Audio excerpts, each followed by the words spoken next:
Sweety జాగ్రత్త, అవతల నుంచి ఏదైనా వెహికల్ వస్తే ప్రమాదం జరుగుతుంది. బావా ముసలోళ్ళ మాట్లాడుకు. ఇప్పుడంతా స్పీడ్ యుగం.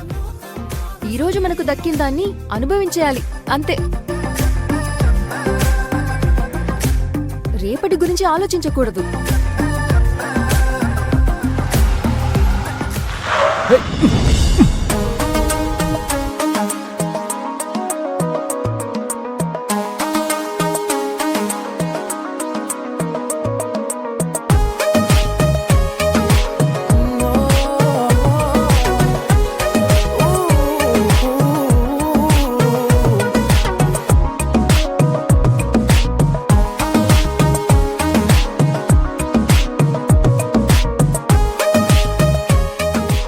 చెప్పినట్టు బావని వల్ల వేసుకోవడానికి ఇదే కరెక్ట్ టైం.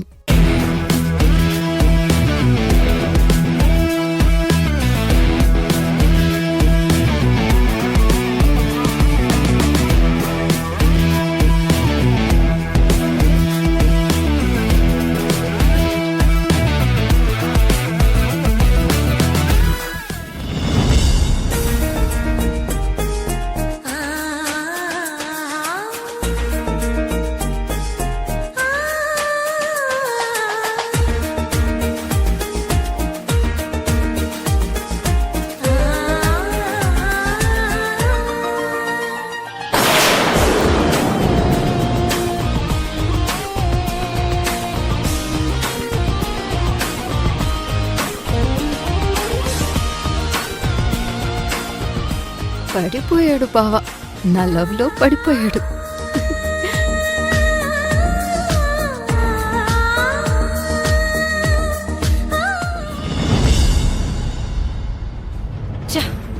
ఆ స్నేహ ఎప్పుడు ఇంతే, ఎవరు ఏం చెప్పినా నమ్మేస్తుంది.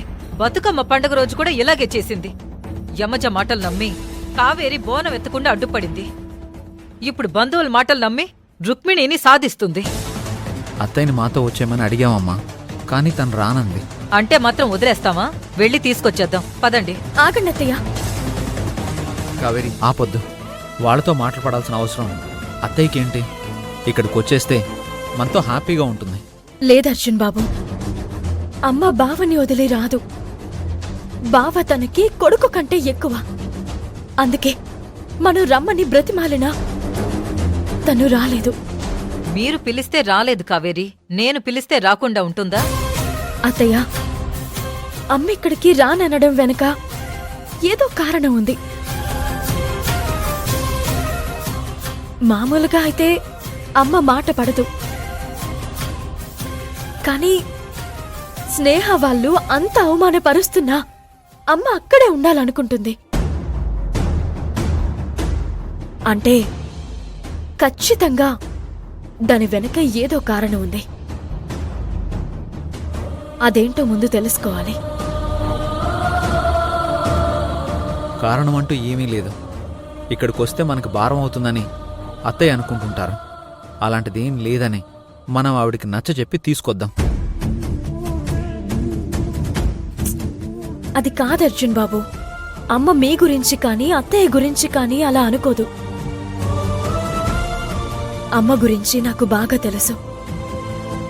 తనేదో కారణం ఉండే ఆగింది.